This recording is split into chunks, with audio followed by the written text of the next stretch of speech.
اچھا آپ مجھے یہ بتائیں، یہ جو جس پرسیپشن یا جس فیئر کا جو اپوزیشن کے بیک آف مائنڈس میں ہیں یہ چیزیں، یہ تو ہے، ٹھیک ہے، بالکل ہے، اس میں کوئی دو رائے نہیں ہے، بٹ دین اگین اس میں اگر ججز کی تعداد بڑھ جاتی ہے سپریم کورٹ میں، جو کہ اس کا بھی عندیہ ہے کہ جناب ان کی تعداد بھی بڑھا دی جائے گی، تو اگر بڑھ جاتی ہے تو یہ جو پرٹیکولر جو ججمنٹ آئی تھی جو پی ٹی آئی سے ریلیٹڈ ہے جس پہ ہم بات کر رہے تھے، تو اس میں کوئی فرق پڑ جائے گا؟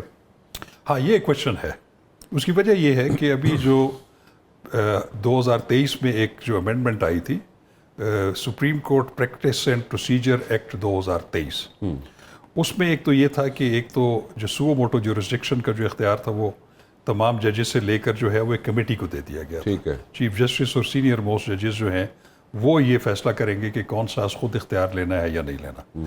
اس کے بعد ان میں یہ بھی تھا کہ جو از خود اختیار کے تحت آپ ججمنٹ دیں گے 184(3) کے تحت، وہ پہلے اس کی اپیل نہیں تھی، صرف ایک ریویو تھا جس کا سکوپ بڑا محدود ہوتا تھا.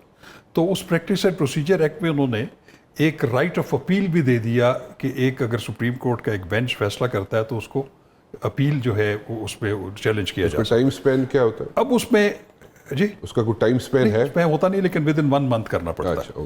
اب بات یہ ہے کہ ابھی وہ جو میں نے آپ کو بتایا جو آزاد امیدوار جو تھے پی ٹی آئی کے، اس کی جو پٹیشن تھی اس میں 8 ججز کا ایک میجورٹی ویو تھا، 11 ججز کا پھر ایک آرڈر آف دی کورٹ تھا. ٹھیک ہے.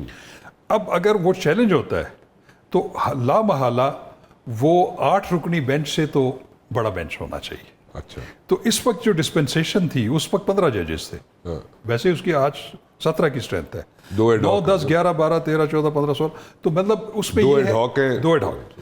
تو اب یہ ہے کہ اس کی جو اپیل ہے وہ اس سے بڑا بینچ کرے گا، اور وہ کرے گا جس میں یہ ججز نہیں ہوں گے. اچھا. تو اس میں پھر شاید یہ ضرورت تھی کہ اس میں ایڈ ہاک ججز کو بلایا جائے. ایک بات میں آپ کو اور کروں، آپ یہ بھی ذرا ذہن نشین رکھیے گا کہ جو آئین پاکستان ہے اس میں ایڈ ہاک ججز کی ایک پروویژن ہے سپریم کورٹ میں. اچھا. وہ کیوں ہے؟ That is for the want of quorum.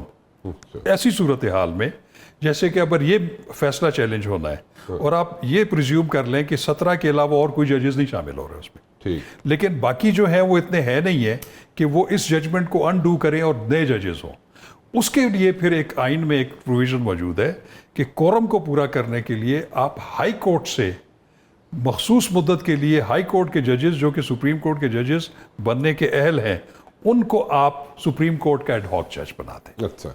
ایک اسپیسیفک ٹائم کے لیے. اچھا یہ تو ایک ہو گیا. ایک چیز مجھے سمجھا دے ذرا، اس پرٹیکولر کیس کی بات کرو، پی ٹی آئی والے کیس میں پہلے تو 15 تھے سپریم کورٹ میں ججز، 2 ایڈ ہاک تھے، 17 ہو گئے، فیصلہ آ گیا.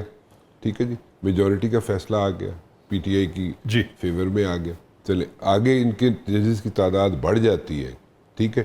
تو جب بڑھ جاتی ہے تو ایک تو پہلے تو یہ بتائیں کہ وہ کیس ہے اس کی جو بھی آپ، پھر میرا خیال ہے وہ کورم پورا ہو جاتا ہے. کورم پورا وہ پھر جو اپیلٹ بینچ بنے گا اس کے لیے کورم پورا ہو جائے گا. نہیں لیکن ٹائم سپین آپ کہہ رہے ہیں اس میں 30 ڈیز ہے، چونکہ اس میں اپیلز فائل ہو چکی ہیں. اچھا. ہو چکی ہے وہ تو رجسٹر ہوئی ہوگی. اب یہ جو 15 ججز ہیں یا 15 ججز جو ہیں، یہ جب نئی اپیل جب اس کو ریویو کریں گے، ریویو کہتے ہوں گے آپ لوگ، اپیل ریویو اور ایک چیز ہے. اچھا.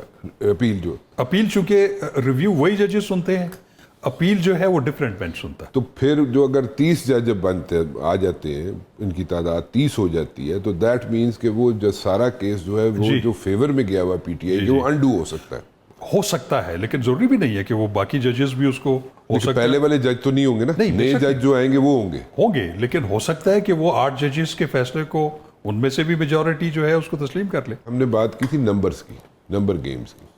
اب نمبرز کیا پورے ہو جاتے ہیں، ٹھیک ہے، وہ تو جو ہمیں سمجھ آتی ہے بات، جو مجھے سمجھ آتی ہے، حکومت کے پاس نمبرز پورے ہو جائیں گے، ٹھیک ہے، اور ان کی ایک اسموتھ سیلنگ ہو جائے گی. اس میں کوئی ایسی شک یا ایسی کوئی چیز ہے کہ اس کو جناب بیٹھ کے ڈیبیٹ کیا جائے اور پھر اس کو جا کے جناب لانچ کیا جائے، اس سارے جو کانسٹیٹیوشن چینجز ہیں اس کو؟ دیکھیے کوئی ٹائم سپین ہونا چاہیے یا جو ہیپ ہیزڈ والی بات ہے نا کہ ہیپ ہیزڈلی کر رہے ہیں؟ میں آپ کو بتاؤں، بالکل میں اس بات کا بالکل قائل ہوں اور بڑا اس پہ یقین رکھتا ہوں کہ آپ جو بھی قانون میں ترمیم کرتے ہیں سوچ سمجھ کے کریں اور اس پہ کنسنسس ڈیولپ کریں. ٹھیک ہے، اس کی ڈیبیٹ ہو باقاعدہ ہائی کورٹ، اس میں پارلیمنٹ کے اندر،